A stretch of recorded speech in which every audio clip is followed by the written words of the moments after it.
Hello दोस्तों, GS दंगल में आपका स्वागत है। आज हम लोग भारतीय संविधान संशोधन के कुछ महत्वपूर्ण संशोधन पढ़ेंगे जो कि उत्तर प्रदेश पुलिस के लिए अति महत्वपूर्ण होंगे। तो आइए हम लोग अपना क्लास स्टार्ट करते हैं। ठीक, तो पहले पहले हम लोग महत्वपूर्ण संविधान संशोधन जानेंगे। ठीक है, तो ये संविधान संशोधन जो अधिनियम है ये कहाँ से लिया गया है? तो ये दक्षिण अफ्रीका के संविधान से लिया गया है। ठीक, भारतीय संविधान के अनुच्छेद में अनुच्छेद 368 में है। ठीक है, और ये किस भाग में है? तो यह भाग 20 में है। ठीक, ओके। तो प्रथम संविधान संशोधन अधिनियम कब हुआ था? यह 1951 में हुआ था। ठीक है, इसमें अनुसूची 9 जोड़ी गई थी जो कि भूमि सुधार से संबंधित है। ठीक है, और भी जो पहला संशोधन था इसमें इस माध्यम से क्या हुआ था कि स्वतंत्रता, समानता एवं संपत्ति से संबंधित जो मौलिक अधिकार को लागू किए जाने के कुछ व्यवहारिक कठिनाइयों को दूर करने का भी प्रयास किया गया था। ठीक है, और सातवां संविधान संशोधन 1956 में हुआ था। कब हुआ था? 1956 में हुआ था। ठीक है, इसमें क्या किया था?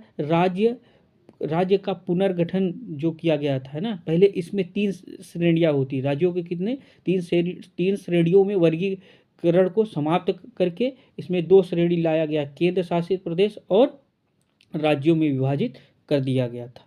ठीक है, और कौन सा कमीशन था? तो फजल अली कमीशन आयोग बनाया गया था।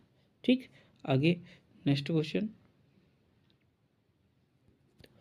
यह 13वां संविधान संशोधन ये कब हुआ था? 1962 में हुआ था। ये नागालैंड को राज्य का दर्जा दिया गया था। ठीक है, इम्पॉर्टेंट है। तो 21वां जो मोस्ट इम्पॉर्टेंट 1967 में हुआ था। ठीक है, मूल संविधान में 14 भाषाएं थी। कितनी? 14 भाषाएं थी। ठीक है, लेकिन अब कितनी हैं? अब 22 भाषाएं हैं। ठीक है, तो इसमें क्या हुआ था कि जो 15वीं भाषा है, 15वीं भाषा के रूप में सिंधी को जोड़ा गया था। ठीक है, अब 42वां संविधान संशोधन अधिनियम 1976 में हुआ था जो कि सबसे मोस्ट इम्पॉर्टेंट है। ठीक है, इसे लागू 1977 में किया गया था। इसे हम लघु संविधान भी कहते हैं, भारत का लघु संविधान भी कहते हैं। ठीक है, आइए इसमें जानते हैं क्या क्या हुआ था। तो इसमें प्रस्तावना में संशोधन हुआ पहली बार। क्या हुआ था?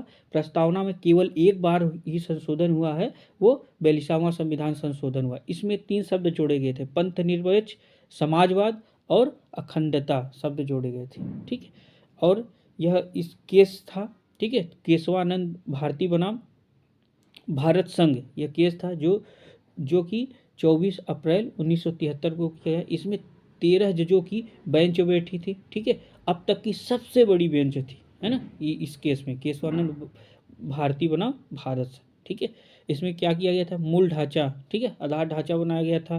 प्रस्तावना संविधान का क्या होगा? एक अंग होगा। ठीक है, इसमें संशोधन नहीं किया जा सकता है। ठीक है, पहले था, फिर इसमें क्या किया कि इसमें संशोधन हो सकता है।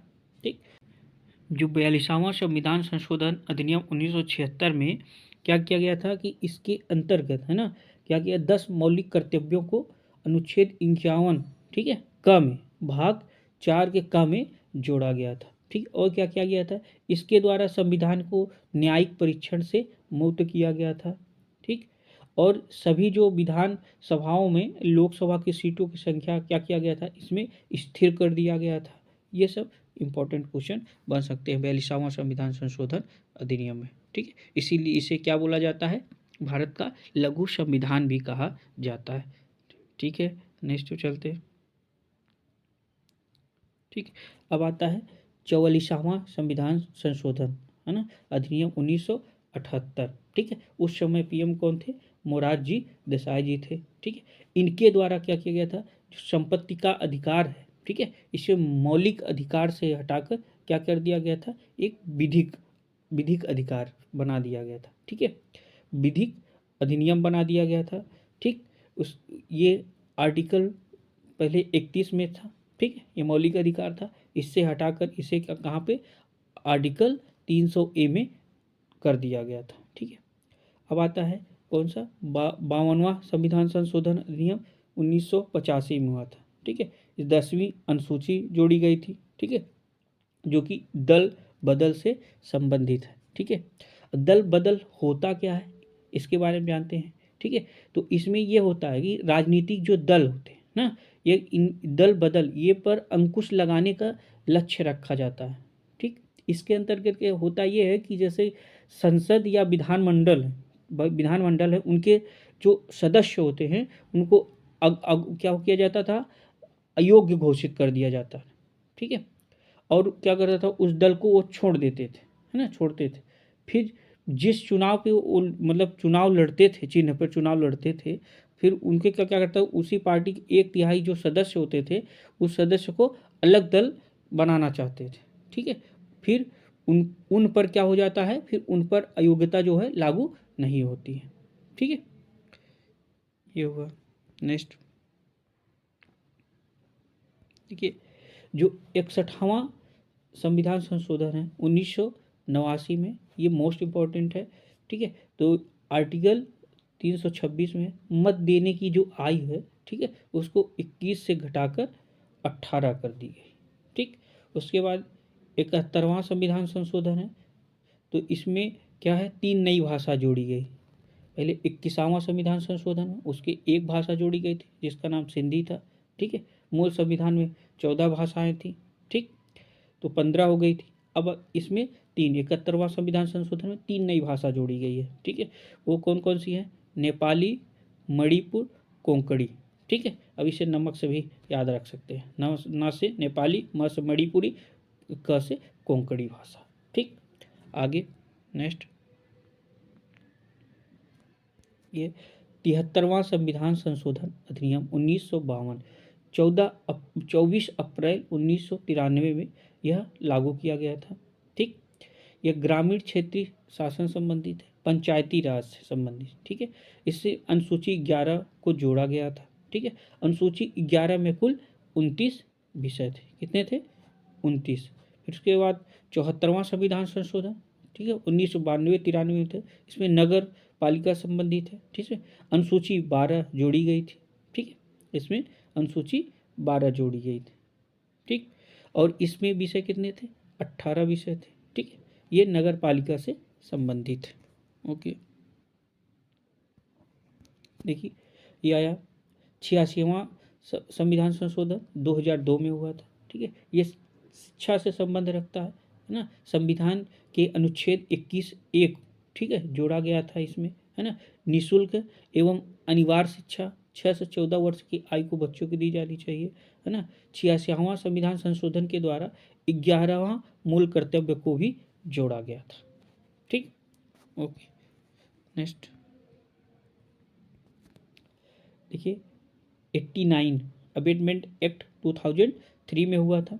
ठीक, आर्टिकल 300, है ना, 38, ठीक है, राष्ट्रीय अनुसूचित जाति आयोग से संबंधित है। ठीक है, इसमें क्या किया गया, 338A जोड़ा गया था, राष्ट्रीय अनुसूचित जनजाति आयोग से संबंधित है।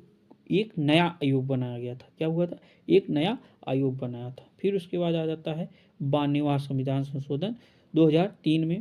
इसमें 4 नई भाषा जोड़ी गई थी। ठीक, कौन कौन सी थी, बोडो, डोगरी, मैथिली, संथाली। ठीक है, बोडो, डोगरी, मैथिली, संथाली। ठीक, अब टोटल कितनी हो गई भाषाएं, अब टोटल 22 भाषाएं। ठीक, 21वां संविधान संशोधन में एक भाषा जो कि सिंधी भाषा थी। ठीक, उसके बाद हुआ, ठीक, 71वां संविधान संशोधन 3 भाषा। ठीक है, फिर उसके बाद 92वां संविधान संशोधन, इसमें 4 नई भाषा। ठीक, अब टोटल कितनी भाषाएं होंगी, 22 भाषाएं। पहले कितनी थी, 14 थी। ठीक, ओके, नेक्स्ट क्वेश्चन। अब आया 91वां संविधान संशोधन 2003 में हुआ था। इसमें क्या हुआ था, मंत्रिपरिषद का विस्तार किया गया था, है ना। जो लोकसभा की कुल संख्या का 15% दिल्ली को छोड़कर, दिल्ली में केवल 10% लोकसभा राज्यसभा में होनी चाहिए, और इसमें कितना हो जाइए 50% होना चाहिए। ठीक है, उसके बाद क्या है 97वां संविधान संशोधन जो 2011 में आया था। ठीक है, ये सरकारी समिति किसे सहकारी समिति से संबंधित है। ठीक, आगे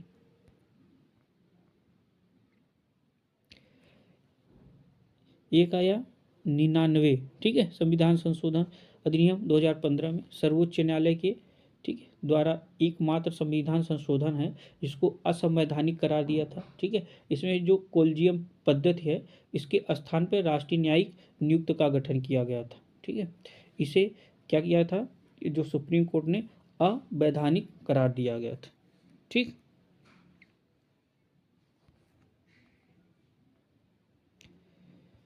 आइए नेक्स्ट, तो 100वां संविधान संशोधन कब हुआ था, 2015 में, है ना। भूमि हस्तांतरण से संबंधित है। ठीक है, भारत प्लस बांग्लादेश के 3 बीघा कॉरिडोर से संबंधित है। उसके अलावा 101वां संविधान संशोधन 2016 में हुआ। ठीक है, इसे लागू 1 जुलाई 2017 को किया गया। जीएसटी है ना, जीएसटी से संबंधित है। जीएसटी एक क्या है, अप्रत्यक्ष कर है। आइए हम लोग जीएसटी से और इम्पोर्टेंट क्वेश्चन देख लेते हैं। ठीक है,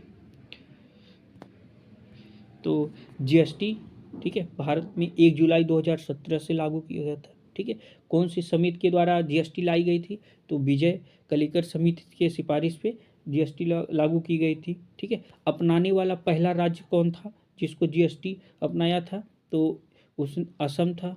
ठीक है, कौन था, असम। ठीक है, एक्ट मैंने बता दिया 101 में हुआ था। ठीक, आर्टिकल किससे संबंधित, आर्टिकल 246, ठीक है, ए में ये जो है समवर्ती सूची के अंतर्गत रखा गया है। ठीक है, जीएसटी जो है, जीएसटी काउंसिल जो है आर्टिकल 279 ए में इसका विस्तार किया गया है। ठीक है, जीएसटी जो समिति है उसका अध्यक्ष कौन होता है, उसका अध्यक्ष जो होता है वित्त मंत्री होता है। कौन होता है, वित्त मंत्री होता है। ठीक है, वही रेट तय करता है। ठीक, वही क्या करता है, रेट को तय करता है। जैसे 0% किस पे लगना है, 5%, 12%, 18% एंड 28%। ठीक है, सबसे हाईएस्ट है। ठीक, आगे नेक्स्ट,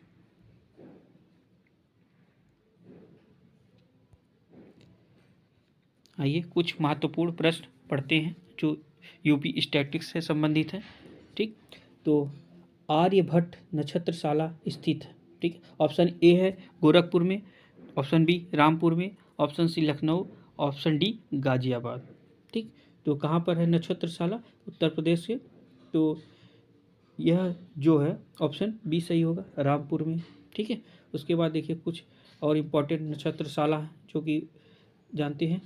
इंदिरा गांधी नक्षत्रशाला लखनऊ में है। ठीक है, वीर बहादुर सिंह नक्षत्रशाला गोरखपुर में है। ठीक, भीमराव अंबेडकर, इसी को आर्यभट्ट नक्षत्रशाला भी कहा जाता है। ठीक है, जो कि कहाँ पे है, रामपुर में है। जवाहर नक्षत्रशाला कहाँ पे है, यह डॉक्टर भीमराव अंबेडकर नामक नक्षत्रशाला स्थित है। कहाँ पे है, रामपुर में है।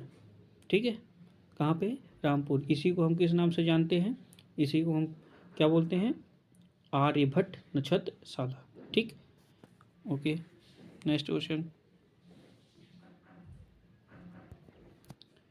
प्रयागराज स्थित अल्फ्रेड पार्क को पुनः नामकरण किया गया है। उसका अब नया नाम क्या रख दिया है, चंद्रशेखर आज़ाद के नाम पे रख दिया गया है। ठीक है, यह प्रयागराज में स्थित है। ठीक, आगे next question, brand Uttar Pradesh सृजन के लिए उत्तर प्रदेश पर्यटक द्वारा किस उपागम को अपनाया गया है। ऑप्शन ए है ऊपर से नीचे की ओर उपागम, नीचे से ऊपर की ओर उपागम। ठीक है, ऑप्शन सी में सांस्कृतिक उपागम, और डी में क्या है, समग्रता उपागम। ठीक है, तो इसमें क्या होगा, ऑप्शन डी सही होगा। ठीक, आगे नेक्स्ट क्वेश्चन, उत्तर प्रदेश में पर्यटक विकास निगम की स्थापना कब की गई है। ठीक, तो इसकी स्थापना 1974 में की गई। कब, 1974 में की गई है। क्वेश्चन नंबर 6, निम्नलिखित में से कौन उत्तर प्रदेश के बौद्ध परिपथ का भाग नहीं है। तो ऑप्शन ई दिया है कपिलवस्तु, जो कि है कुशीनगर, ये बौद्ध से संबंधित है। संकिसा भी बौद्ध से संबंधित है। श्रीवास्ती भी क्या है, बौद्ध से संबंधित है। तो चारों ऑप्शन इसमें क्या है, बौद्ध सर्किट से संबंधित है। ठीक है, ओके। देखिए जैसे कपिल वस्तु, कुशीनगर, कौशाम्बी, श्रीवास्ती, सारनाथ, ठीक, ये संकिसा, ये सब बौद्ध सर्किट के अंतर्गत आते हैं। यहाँ बौद्ध से संबंध, बौद्ध से ही महात्मा बुद्ध से संबंधित है, इसलिए इसमें चारों ऑप्शन सही है। ठीक, नेक्स्ट, उत्तर प्रदेश में स्थित काशी एक प्रसिद्ध भारतीय तीर्थ केंद्र है। यह निम्नलिखित में से किस नदी के तट पर स्थित है? तो ऑप्शन ए दिया है Gomti, option B Saryu, option C Yamuna, option D Ganga. तो ये उत्तर प्रदेश जो काशी है, काशी कहाँ पे? तो गंगा नदी के किनारे। ठीक है, उत्तर प्रदेश में स्थित काशी एक प्रसिद्ध तीर्थ केंद्र है जो गंगा नदी के बाएं तट पर स्थित है। यह भारत का प्राचीनतम, ठीक है, बसा शहर है, जिसे जैन और बौद्ध धर्म का पवित्र स्थान भी माना जाता है। ठीक है, इसको घाटों का भी शहर के नाम से भी जाना जाता है। ठीक है, शिक्षा के क्षेत्र में यह बनारस हिंदू विश्वविद्यालय, ठीक है, जो कि यहाँ पे स्थापित है, इसे BHU के नाम से भी जाना जाता है। ठीक है, और एक यूनिवर्सिटी है जिसे बोलते हैं संपूर्णानंद संस्कृत विश्वविद्यालय, ये भी बनारस में ये है, काशी बनारस। ठीक, आगे नेक्स्ट, यह उत्तर प्रदेश में यूपी पर्यटक द्वारा बुंदेलखंड सर्किट में, ठीक है, निम्नलिखित में कौन सा गंतव्य शामिल है? ठीक है, अयोध्या, अयोध्या तो बुंदेलखंड में नहीं है। ठीक है, तो इसी से एलिमिनेट हो जाता है। प्रयागराज, ये भी नहीं है। चित्रकूट है, पंचवटी है ना, इसमें भी अयोध्या आ गया, तो ये भी एलिमिनेट हो गया। तो ऑप्शन डी आपका सही होता है। बिठूर, चित्रकूट, झांसी, कालिंजर, महोबा, ये क्षेत्र कहाँ पे आते हैं? बुंदेलखंड क्षेत्र में आते हैं। ठीक है, उत्तर प्रदेश जैसे विशाल राज्य में पर्यटकों की सुविधा के लिए अलग अलग रुचि के अनुसार स्थलों को चयनित किया जाता है। ठीक है, इसे क्या बोला था? पर्यटन परिपथ सृजन किया गया है। ठीक, ओके। तो आप बुंदेलखंड में बिठूर, चित्रकूट, झांसी, कालिंजर, ठीक, ये सब क्षेत्र आते हैं, महोबा। ठीक, नेक्स्ट, ठीक, थैंक यू। बस आज के लिए इतना ही। आप लोग को अगर वीडियो अच्छा लगा हो, ठीक है, तो वीडियो को लाइक और कमेंट, ठीक, और वीडियो को शेयर जरूर करिएगा। Thank you so much.